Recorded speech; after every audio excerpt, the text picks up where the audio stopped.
Deməli, nisbi, qarışıq və mütləq istinadlarımız olur. Baxın, dedik ki, burada A1-də yazılan A3 istinadını köçürtdüm aşağı bütün xanalara. İndi baxın, A2-nin üstündə vuranda görürsünüzmü? Burada yazılır A4. Çünki mən A1-dən A2-yə köçürtdüyümə görə bu düsturu, A1-dən A2-yə sətir bir vahid dəyişdi axı. 1-dən 2-yə gəldi. Ona görə mənim düsturumda A3 idi. İndi oldu A4. Birisi aşağı düşəndə oldu A5. Çünki mən buna mütləqlik işarəsi verməmişəm. Nisbi idi. Nisbi olduğuna görə bu dəyişdi. Amma əgər mən burada yazılan düsturu belə yazsaydım. A dollar 3. A sütunu üzrə köçürdüyümə görə burada A onsuz da ki dəyişməyəcək. Çünki mən sütunu dəyişmədim. Baxın, sağa doğru köçürtmürəm. Elə sütun üzrə köçürdürəm. Amma sətrin qarşısına mütləqlik işarəsi qoydum. İndi baxın, mən bunu köçürdəndə, üzr istəyirəm, bir dəqiqə. Mən bunu götürüb köçürdəndə, fikir verin, baxın. Görürsün, A dollar 3 olduğu kimi qaldı. A dollar 3 olduğu kimi qaldı. Çünki mən burada sətrin qarşısına mütləqlik işarəsi qoydum və bu deməkdir ki, bunu hara köçürsəm dəyişməyəcək. Əgər sütunun da qarşısına mütləqlik işarəsi qoysam, o zaman mən bu, belə deyək də, xananı hətta sütun üzrə də köçürsəm, sütun da dəyişməyəcək. Baxın, A dollar 3 olduğu kimi, dollar 3 olduğu kimi qalacaq. Çünki dollar işarəsi nəyin qarşısında yazılıbsa, onun dəyişməsinə imkan vermir. İndi gəlin lövhədə bununla bağlı biz məsələlər həll edək. Buradan gələn sual növlərinə baxaq sizdən.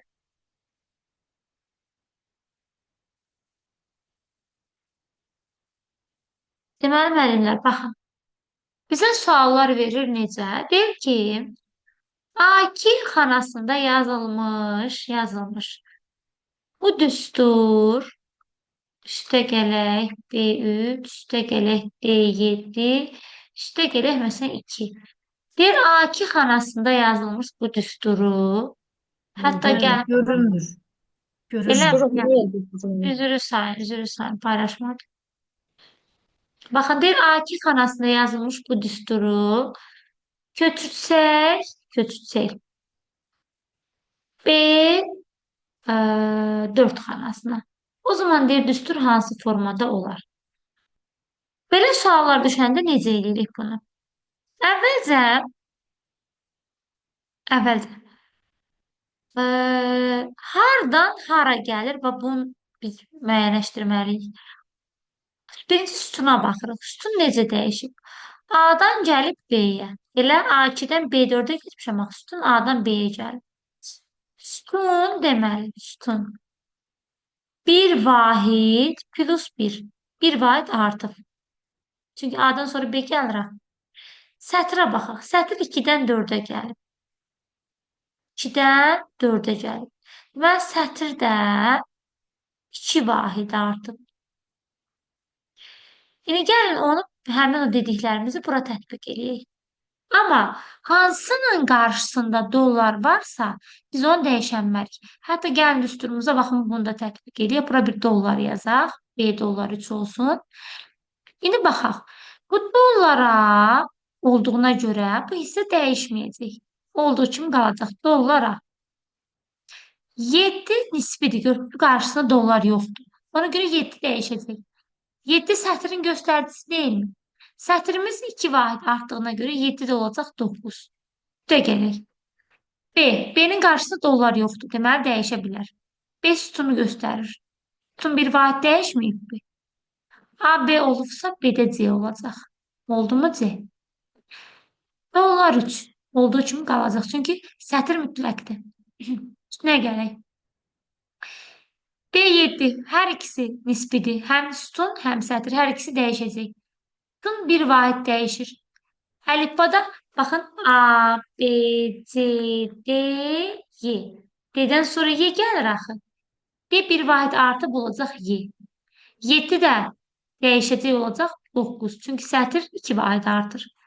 Plus bu 2 sabit ədəddir. Nə sətir deyil, nə sütun deyil, ona görə bu dəyişməyəcək. Düsturumuz olacaq bu şəkildə. Aydındır müəllimlər?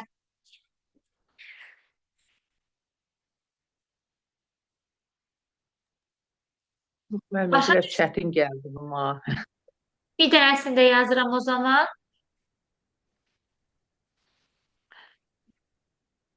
Əslində çətin deyil, müəllimə. Çox diqqətlə qulaq asın, çox rahatdır əslində. Baxın, deyir ki, məsələn, B7 xanasında yazılmış düstur, tutaq ki, D3 xanasına köçürülür. B7 xanasında yazılan düstur da belədir. Dollar A8, üstə gələk. Dollar B, dollar 2, üstə gələk. Deməli, C12, üstə gələk 5. Tutaq ki, düsturumuz bu şəkildə. Deyir B7 xanasında yazılmış bu düstur D3 xanasına köçürülərsə hansı formada olacaq? Əvvəlcə biz hardan hara köçürülür? Bax, buradan necə dəyişdiyini müəyyən eləməliyik ki, nə qədər dəyişir? Bizə deyir B7-də idi, indi D3-ə köçürülür. Baxaq görək sütun necə dəyişir, sətir necə dəyişir.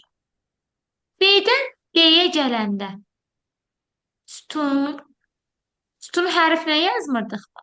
İndi B ilə D sütundur da. B-dən D-yə gəlir. Baxın, əlifbanı bu aşağıda yazıram. A, B, C, D, Y, F, G. Bura qədər yazdım. İndi baxın. B D-yə gəlibsə, baxın, özündən 2 mövqe soruya keçir. Elə 1, 2. Deməli, sütun 2 vahid artıq. Və sətir necə dəyişir? Sətir də 7-dən 3-ə gəlib. 4 vahid azalır. Sıx 4 yazdım. 4 vahid azalır. Deməli, mən verilmiş düsturda sütunları 2 vahid artırmalıyam. Sətirləri 4 vahid azaltmalıyam.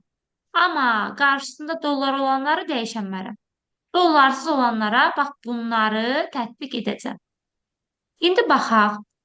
Dollara. Görürsünüz? Dolları var A-nın. Dəyişənməz pulu var. 8-in qarşısında heç nə yoxdur. 8 sətirdir də. 8 deməli sətirdir. Sətir 4 vahid azalmırdı mı? 8 olacaq 4. 8-dən 4-ün çıxdıq, qaldı 4. Üstə gələk. Dollar B, dollar 2. Həm B-nin qarşısında, həm də 2-nin qarşısında dollar var. Bu mütləqdir. Bunu dəyişənmərəm. Dollar B, dollar 2. Dollar qoymur həmin o plat dəyişsin. Nəyin qarşısında durursa onu dəyişməyə imkan vermir. C2, C12. C12 nisbidir. Baxın, nə C-nin, nə də 12-nin dolları yoxdur. O zaman dəyişəcək. Sütun 2 vahid dəyişdiyinə görə C 2 vahid dəyişməlidir. C 2 vahid dəyişəndə baxın, keçəcək Y-yə. C olacaq Y. 12 də sətirdir. Sətir 4 vahid azalır. 12-dən 4 çıxdım, qaldı 8. 5 sabit ədəddir. Olduğu kimi qalacaq. Aydındır müəllimlər? Bəli, indi aydın oldu. İndi bəli. Əla. Lap qəşəng. İndi birini verim istəyirsiniz özünüz yazın. Baxaq görək. Yaza bilirsinizmi?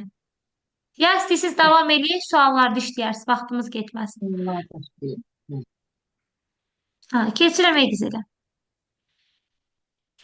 Baxın, bu belə müəllimlər. Bura qədər bildik. İndi gəlin sizlə biraz funksiyalardan danışaq. Excel-də ümumiyyətlə, gəlin riyazi əməllər deyək, sonra funksiyalar deyək. Excel-də vurma əməli olaraq ulduzdan istifadə edirik. Məsələn, 5 vuraq 2 bu şəkildə yazılır. Toplama əməli olaraq, baxın, birinci bərabəri yazmalıyıq, yoxsa hesablamayacaq. Toplamadan istifadə edirik. Sıxma əməli olaraq sıxmadan istifadə edirik. Mənfi 3, məsələn. Bölmə əməli olaraq bu xəttdən istifadə edirik. Sağa əyilmiş düz xətt. Excel-də ümumiyyətlə, əgər bərabər işarəsi yazmadan 5 üstə gələk 3 yazsaq, yəni bərabər yazmamışam da, eləcə 5 üstə gələk 3 yazmışam. Excel bunu hesablamayacaq. Eləcə xanada baxın, 5 üstə gələk 3 olduğu kimi qalacaq. Excel proqramı bərabər işarəsi yazmadan hesablama etmir. Amma plus yazaraq hesablama edə bilərsiniz. Bayaq göstərdim bax. Plus yazıb 5 üstə gələk 6 yazsam, birinci plusu bərabər kimi görür. Digərini üstə gələk kimi. Baxın 11. Gördünüz? Plus işarəsi yazanda belə, baxın, düstur sətrinə bərabərdir 5 üstə gələk 6 yazır. Yəni bu deməkdir ki, bu plusu bərabər kimi görür. Sonra müəllimlər, indi keçək sizlə Exceldə qüvvətə. Exceldə qüvvəti göstərmək üçün bayaqlarımı yazdım plus işarəsi. Baxın, 5-in Bəli. kvadratını belə yazırıq. Amma qarşısına bərabər işarəsini mütləq yazmalıyıq. Görürsünüz? 25. Burada Exceldə qüvvəti göstərmək üçün istifadə olunan işarəmiz. İndi gəlin keçək funksiyalarımıza. Bax, məsələn, bu xanalara ədədlər yazıram. Bu hissiyədə B1 xanasında da hesablama edək gəlin. Birinci başlayaq sum funksiyasından. Müəllimlər, sum funksiyası cəmdir, toplama funksiyasıdır. Sum funksiyası verilmiş diapazonda və yaxud da verilmiş ədədləri cəmləyir. Gəlin birinci ədədləri cəmləyək, sonra diapazonun nə olduğunu deyib, sonra diapazonda hesablama edək.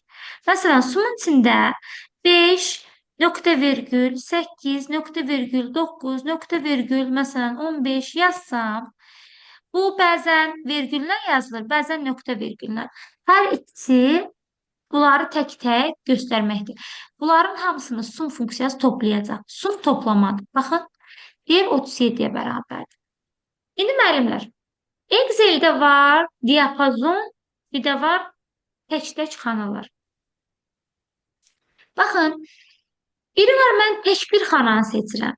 Biri var, burada baxın, 5 dənə xananı seçdim. Ümumiyyətlə, Exceldə xanalar çoxluğu diapazon adlanır. Bax, bu seçdiyim diapazonun ünvanı, qoyun bunu elə bunun yanında yazaq.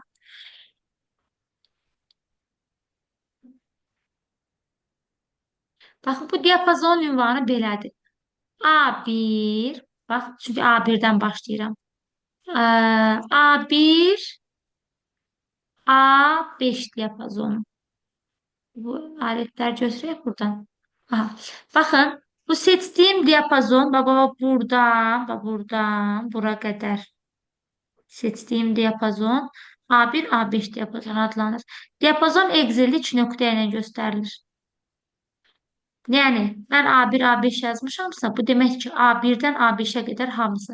A1, A5 bərabərdir. A1, A2, A3, A4, A5 hamısına. Bir də var, mən belə yazıram. A1 nöqtə virgül A5. Burada 2 dənə xana var. A1 ilə A5. Və bu nöqtə virgüllə yazılıbsa, bu diapazon demək deyil. Yəni, elə A1 ilə A5-in özü. Və yaxud da A1 virgül A5 yazmışamsa, elə bu A1 ilə A5 deməkdir. Yaxşı mı? Bunu başa düşdünüz? Bəli. Əla. İndi gəlin funksiyalarımızı davam edək.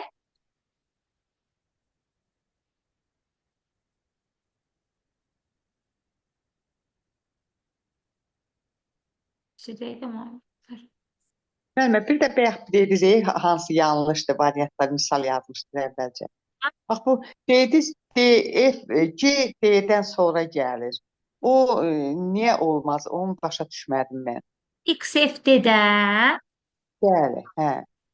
baxın, müəllimə, 16.384-cü yaş, qoy onun keçimi yazım sizə. Bu qaranlıq qaldı. Baxın, onu buradan yazıram. Biz demirik, 16.384 dənə xana var. Bəli. 16.384-cü xana XFD xanasıdır. XFD xanasına qədər xanalar nədir? Baxın, bundan bir-iki əvvəlkini yazıram. XF, hətta gəlin Excel özündə göstərim də, elə daha rahat başa düşəcəksiniz. Excel'ə keçək, Excel'in özündə göstərək. Baxın, ən sonuncu xanaya getdim. Görürsünüz, XFD. XFD-dən qabaq XFC-dir, XFB-dir. Baba, görürsünüz, F, Z kombinasiyası bitəndən, X, Y, Z bitəndən sonra X, E'dən sonra X, E, A, X, E, B, X, E, C, X, E, D. Bunlar hamısı gəlib X, E, Z-ə qədər. Sonra Z bitdi axı. İndi bu E dəyişməlidir. Olub X, F, A. Sonra X, F, B. Sonra X, F, C. Sonra X, F, D. X, F, D-dən sonra yoxdur axı. Ən sonuncu budur. X, F, D-dən sonra olsaydı əgər X, F, Y olardı. Sonra X, F, Y, A, B, C, D, Y, F olardı. X, F, F olardı. Sonra X, F, C olardı. Amma bu X, F, D-də bitib axı bu kombinasiya. Hə, Ona hə, görə X, F, C ola bilməz. D-dən o Hə, tərəfə getməyib daha önce. bəli, Axırıncı D-dən bu orada tərəfə gedə bilməz. sağ olun. Hə, müəllimə, sağ olun. Aha, siz də sağ olun. Deməli, müəllimlər, buradan davam edək. İndi biz sum funksiyasını öyrəndik. İndi bura bir ədədlər yazıram yenə. Hı. İndi sizə riyazi funksiyalar deyirəm. Bu dediklərimiz riyazi funksiyalardır. Məsələn, salam, 5, tutaq ki, 1, 8. Müəllimlər, bir də var count funksiyası. Count saymaq üçün istifadə olur. Pythonda yadınıza gəlir, count metodu keçmişdik. Bəli. Count funksiyası verilmiş diapazonda yerləşən, verilmiş diapazonun, belə deyək də, diapazonda olan xanaları içərisində neçəsində ədəd var, onları sayır. Bax, mən hansı diapazonu seçdim? A1, B6. A1, B6 diapazonunu görürsünüz, burada özü işarəliyib mavi belə rənglə. Bax, bu diapazonda A1-dən başladıq, B6-da bitirdik. Baxın, bu diapazon. Bax, bu diapazon. Bu diapazonda bir 9 dənə ədəd var. Yəni, sayır. A1-də 5-dir, A2-də 7-dir. Görürsünüz, bax, 1, 2, 3, 4, 5, 6, 7, 8, 9. Salam sözünü, A hərfini və B hərfini saymadı. Çünki bunlar ədəd deyil. Count funksiyası verilmiş diapazondakı ədədləri sayır. Sonra, ikinci funksiyamız. Count A funksiyası. Bərabərdir. Count A yazıram. Count A funksiyası isə verilmiş diapazonda, baxın, bu dəfə A1-dən B7-yə qədər seçdim. A7-də və B7-də heç nə yoxdur. Boşdur. İndi count A funksiyası verilmiş diapazondakı dolu xanaların sayını tapır. Yəni, baxmır bunun içində ədəddir, sözdür, hərfdir, nöqtədir. İçində nəsə varsa onu sayır. Deməli, deyəcək 12 dənə dolu xanamız var. Bu belə. Sonra keçək indi digər Yəni, funksiyalara. boşlar da sayır eləmi? Boşlar da sayır. Yox, da. boşları saymır. Baxın, count A, tutaq ki, baxın, yazdım count A. Burada bax, bu diapazonu seçdim. Diapazonda heç nə yoxdur ki. D3-dən F6-ya. Diapazonda heç nə yoxdur. Enter vurdum, deyir 0 dənədir. Çünki içi dolu xana yoxdur. Başa düşdünüz? İçi dolu xanaları sayır count A. Hı. İndi keçək sizlə digər funksiyamıza. Məsələn, produkt. Produkt hasil deməkdir. Verilmiş ədədlərin hasilini tapır və yaxud da verilmiş diapazondakı ədədlərin hasilini tapır. Məsələn, 5.8 yazsam, 5-i 8-ə vuracaq, deyəcək 40. Və yaxud da produktu belə yaza bilərsiniz. Produkt yazarsınız, diapazonu seçərsiniz. A1, A6. O A1, A6 diapazonundakı ədədlərin hamısını bir-birinə vuracaq. Baxın, 45.360-a deyir bərabər. Deməli, produkt hasili hesablayır. Sonra bərabərdir. Power. Power qüvvəti hesablayır. Power yazdıq. 2-nin üstü, məsələn, 8 yazmaq istəyirəm. 2.8. Bu deməkdir ki, 2-nin üstü 8. Birinci ədəd əsası göstərir, ikinci ədəd qüvvəti göstərir. 2-nin üstü 8 deyir 256-ya bərabərdir. Və yaxud da bunu xanadan seçə bilərsiniz istinad kimi. Power yazdıq. Deyirəm 5-in üstü, baxın A1-in üstə vurdum. A1 5 daxı. Nöqtə vergül. 5-in üstü A5-i seçdim. Bu deməkdir ki, A1-in üstü A5. A1-də 5 durur, A5-də də 2 durur. Yəni 5-in üstü 2 verəcək 25-i. Sonra müəllimlər, average funksiyası. Average funksiyası ədədi ortanı göstərir. Verilmiş diapazondakı ədədlərin ədəd ortasını tapmaq üçün istifadə olunur. Baxın, A2-dən A6-ya qədər seçdim bu dəfə. A1-i qatmadım söhbətlə. A2-dən A6-ya qədər olan belə deyək, ədədlərin ədəd ortası 7-yə bərabər oldu. Yəni, baxın, bu hissədə toplasam, saylarına bölsəm 7-ni verəcək. Average ədədi orta deməkdir. Sonra, deməli, bizdə hansı funksiyalarımız qaldı? Fakt funksiyası, faktorialın hesablanması. Faktorial nə olduğunu Pythonda sizə keçmişdim.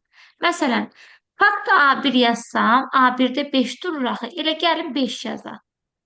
Fakt 5 müəllimlər, 1-dən 5-ə qədər ədədlərin hasili deməkdir. Yəni, 1 vuraq, 2 vuraq, 3 vuraq, 4 vuraq, 5. Fakt faktorialı hesablayır. Baxın, 120-yə deyir bərabər. Sonra ABC. Məsələn, A2 xanasında yazmışam -7. A2 xanasında yazmışam -7. İndi desəm ki, bərabərdir ABS, biz bunu da Pythonda keçmişdik, yadınıza gəlirmi bilmirəm. ABS A2 seçsəm, ABS nə edirdi? Müsbətə çevirir. Ay, sağ ol. Bu müsbət moduldur. Modulunu Modulu. tapırdı. Ədədimizin modulunu tapdı. ABS funksiyası da budur. Sonra iki dənə başqa funksiyamız var. Round və truns funksiyası. Buna çox diqqətlə qulaq asmağınızı istəyirəm.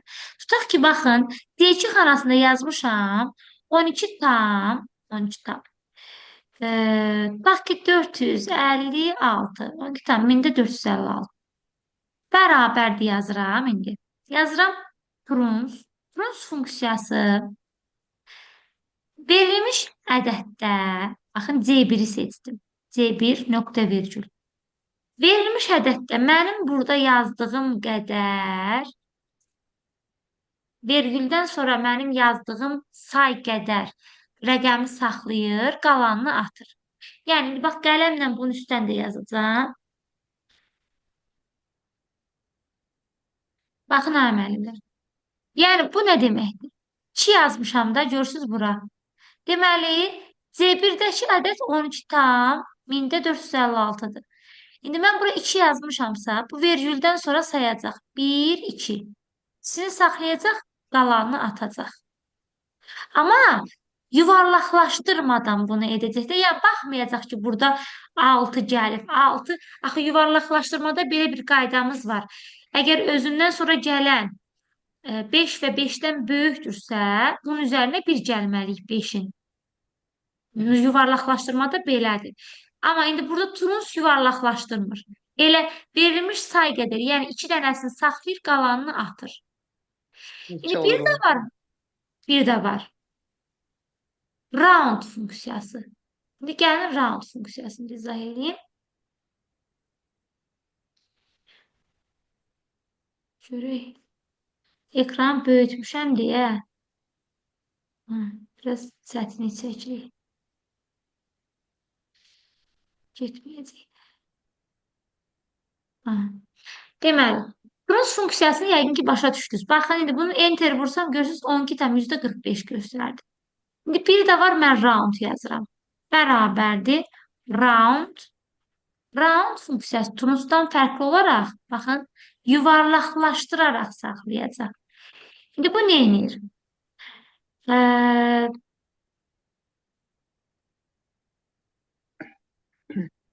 Yenə C1 ədədində vergüldən sonra 2 dənəsini saxlayır. Amma bu dəfə nə edir? Özündə bu 2 dənədən sonra gələn rəqəmə baxır. Yəni bu 6-ya baxır. Axı 6 5 və 5-dən böyük olanda, yəni burada yazılan rəqəm 5 və 5-dən böyük olanda, bu özündən əvvəlkinin üzərinə 1 gəlinir. Yəni 5-in üzərinə 1 gələcək, yazacaq 12 tam %46. Bu 6-ya görə. Əgər bu ədəd belə olsaydı, 12 tam 453 olsaydı, biz də bunu yazsaydıq ki, 2 dənəsini saxla. 2 dənəsini saxlayardı. Özündən sonrakına baxardı ki, 3-dür. 3 axı 5-dən kiçikdir.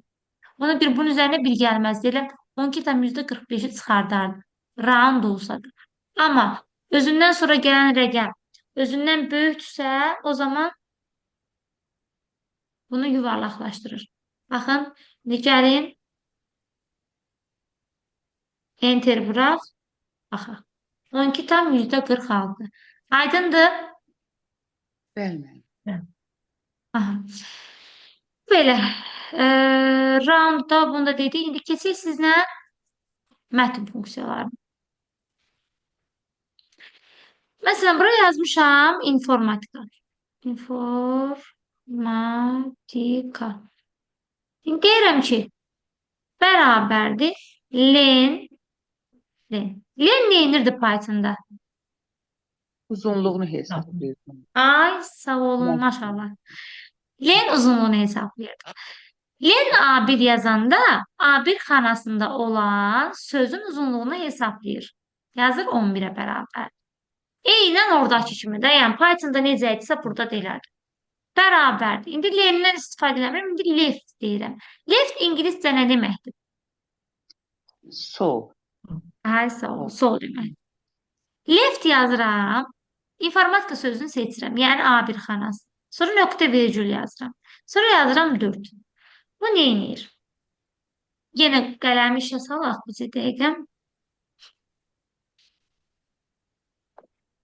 Baxın əməllər. Bu neyniyəcək? Bizim bu bizə dəqiqə üzrüsəm getdi.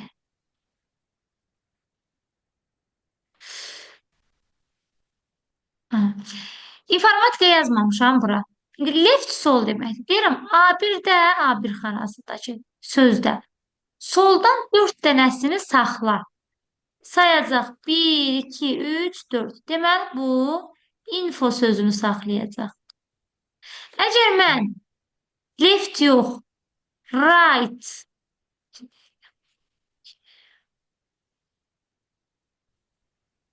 yazıb A1 nöqtə virgül 4 yazsam, onda sağdan Sağ. 1, 2, 3, 4 dənəsini saxlayacaq. Yəni birincinin cavabı olacaq info, ikincinin cavabı olacaq tika. Aydındır? Bəli. Əla. İndi gəlin icra edək.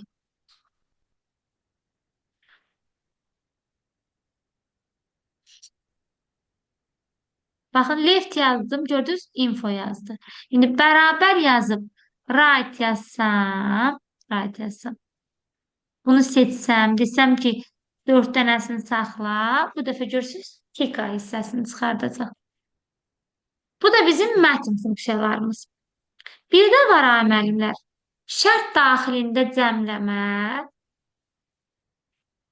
Baxın, gəlin yazaq 5, 8, 7, 1, 2, 0, 3, mənfi 2, belə ədədlər yazdım. İndi deyirəm ki, bərabərdir. Bayaq sum dedik, toplayır da elə. Bir də var, sum if. If şərt demək idi, axı, əgər demək idi. Sum if şərt daxilində toplayacaq. Sum ifi yazıb nə edirik? Birinci intervalı seçirik. A2, A8 diapazonunu seçdim. Sonra nöqtə virgül qoyuram. İndi şərti yazmalıyam.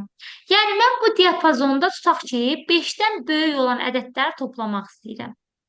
Və yaxud da 7-dən böyük bərabər olan ədədləri toplamaq istəyirəm. Onda yazacağım ki, böyük bərabərdir 7. Bu A2, A8 diapazonda 7-dən böyük bərabər olanları üzrü sayın. Şərti dırnaq içində yazmaq lazımdır. Görək. Baxın, deyəcək 15-ə bərabərdir. Həqiqətən də baxın, bu diapazonda 8 ilə 7-nin cəmini tapacaq da 7 və 7-dən böyük 8-dən 7-dir. Görürsünüz, bunu tapdı. Deməli, yazılış qaydasına bir də fikir verin. Birinci diapazonu yazırıq. Sonra nöqtə vergül qoyuruq. Sonra şərtimizi yazırıq. Ki, bu şərt daxilində olanları topla. Biri də var count if funksiyası. Count if funksiyası da belədir. Bir dəqiqə bunu silək. Count if funksiyası da count saymır. Bəli. Aha. Count if də şərt daxilində sayacaq. Yəni, baxın, bu diapazonda yenə şərt verirəm. Deyirəm ki, bu diapazonda saysın. Tutaq ki, 5-dən böyük olan ədədləri saysın. Amma yenə də bunu dırnaqda yazmaq lazımdır. Şərti dırnaqda yazırıq. Yaxşımı? Bunu yaddan çıxartmayın. Gördünüz, deyir ki, 2 dənədir. Bu diapazonda 5-dən böyük olan ədədlərimiz 2 dənədir. Bunu da verin. Aydındır bura qədər. Bəli. Əla. Sonra müəllimlər, burada bir də sizlə gəlin xanaların hesablanmasını öyrənək. Bunlar da çox vacibdir. Keçirəm lövhəmə.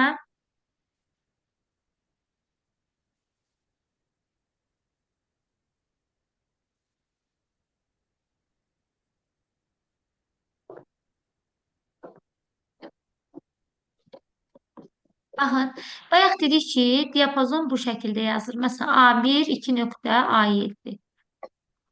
Hətta buna B7 yazaq. A1, B7. İndi bizdən belə suallar soruşur. Deyir ki, verilmiş diapazonda neçə dənə xana var? Və yaxud da neçə dənə sütun var? Və yaxud da neçə dənə sətir var? İndi gəlin biz bu diapazonda sətir, sütun və xana sayını tapaq. Bir də xana. Müəllimlər, sətirlərin göstəricisi bu rəqəmlər deyilmi? İndi burada biz bu aralıqda neçə sətir olduğunu nətər tapırıq? Əlimizlə bir-bir saya da bilərik. 1, 1-dən 7-yə qədər. 1, 2, 3, 4, 5, 6, 7. Deyərik 7 dənədir.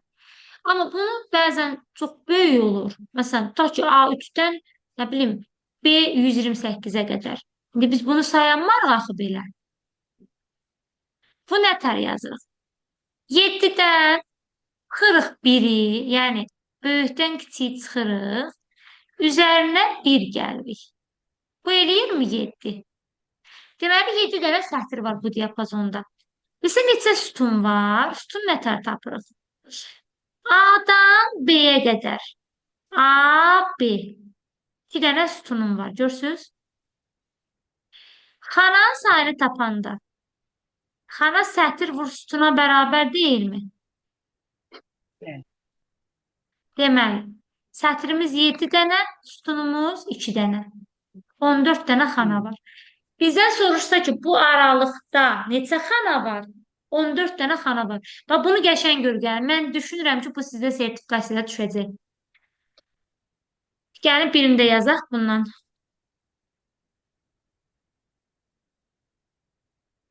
Düstur sürüşdürməsi. Bayaq var idi. Düstur köçürmələri dollar işarəsindən. Bax, ondan %100 görə bilərsiniz. Hər imtahanda olur. Və bu xanaları da görə bilərsiniz. Baxın, birini də yazıram. Məsələn, B7, tutaq ki, D16 diapazonunda deyir, neçə dənə xana var. Xananı tapmaq üçün sətri də sütunda tapmalıyam. Çünki xana sətir vur sütuna bərabərdir. Bu xananı göstərir. İndi bu aralıqda neçə dənə sətir var onu tapıram. 16-dan 7 çıxıram. 16-dan 7 çıxıram, üstə gəlirəm 1. Bu verirmi? 10-u. Sütunu tapmaq üçün B ilə D aralığında B ilə D-nin özü daxil olmaqla B, C, D. 3 dənə sütun var. Sütun 3 dənədir. 10 dənə sətir, 3 dənə sütun. Onu vurdum 3-ə elədi 30. Deməli, 30 dənə xanam var. Aydındır? Bəli. Əla. Sonra müəllimlər, bir dənə kiçik bir hissəmiz qaldı. Qayıdıram Excel'ə.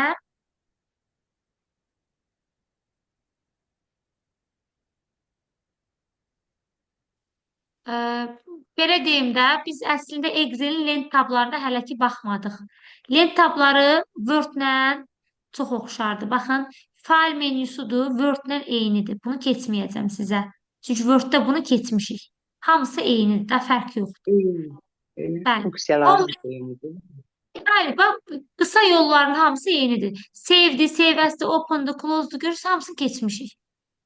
Ona görə bunu keçməyəcəm. Home link tabında baxın clipboard, font, eynidir. Burada bunlarda fərq var. Baxın alignmentdir, numberdir, styledir. Bunları gələndə keçəcəm. Amma yenə də testləri işləyə biləcəksiniz. İndi müəllimlər, gəlin burada formula lent tabına bir baxaq, göz gəzdirək. Formula lent tabı Excel'in özündə məxsus olan bir lent tabıdır. Burada bayaq keçdiyimiz bütün funksiyalar öz əksini tapır. Bayaq keçdiyimiz funksiyalardan qaldı bizim maksimum minimum funksiyamız. Gəlin onları da keçək. Baxın, maksimum funksiyası verilmiş diapazondakı ən böyük ədədi tapır. Seçdim. Maksimum yazdıq. Seçdik. Verilmiş diapazondakı ən böyük ədədi tapır. Bir də var minimum funksiyası. Minimum funksiyası da verilmiş diapazondakı ən kiçik ədədi tapır. Funksiyaları istifadə etmək üçün formula lent tabının insert function əmrinin üzərində vurub, buradan axtarıb da tapa bilərsiniz. Hansı funksiyanı istifadə etmək istəyirsinizsə. Baxın, müəllimlər, burada sum funksiyasını istifadə edirəm. Bəzən sizə suallar belə də düşə bilər. Belə cədvəl formasında. Görürsünüz, belə bir cədvəl verir. Deyir ki, burada qiymət nəyə bərabər olacaq? Siz cədvəldə baxın, bu sol yuxarı küncdə görürsünüz, sum yazılıb. Birinci funksiyanın adına baxırsınız. Bu nə funksiyasıdır? Baxdıq ki, bu sum funksiyasıdır. Sonra baxırıq intervala. C3, C4. Deməli, bu C3-dən C4-ə qədər olan ədədlərin cəmini istəyir. İntervalı burada dəyişə də bilərsiniz. Məsələn, mən buradan seçsəm özüm bu intervalı. Baxın, A2, A8. Belə olanda, baxın, bu ədədləri falan vermir, nə də bu nəticəni vermir. Burada görürsünüz, nəticəni yazır ki, 19-a bərabərdir. Sizə bu hissəni kəsir atır suala. Deyir, indi bunun nəticəsi nə olacaq? Baxın, bu diapazonu verir, cədvəli. Bir də bunu verir.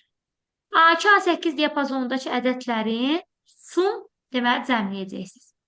OK, vururam, deyir 19. Sizə bu şəkildə də düşə bilər suallar. Yəni qiymətlər cədvəldə verir, amma o boksda Bəli, göstərmir. bəli. Yəni biri var belə burada yazar ki, sum, tutaq ki, A2, A5. Biri də var ki, bayaqki kimi cədvəldə verə bilər. Bəli. Müəllimlər, belə bir dəqiqəmiz qalıb. Deməli, siz işləyəcəksiniz nəyi? Prestijdən Excel-i, güvən var elə sizdə? Bəli. Prestijdən Excel-i, güvəndən Excel-i və dimdən topludan Excel-in birinci bölməsini. Orada 2 bölmədir. Siz birincini işləyəcəksiniz. Prestijin əvəzində kod elədən işləmək olar mı? O kitab məndə yoxdur. Yoxsa Nəyi ondan dediniz müəllimə?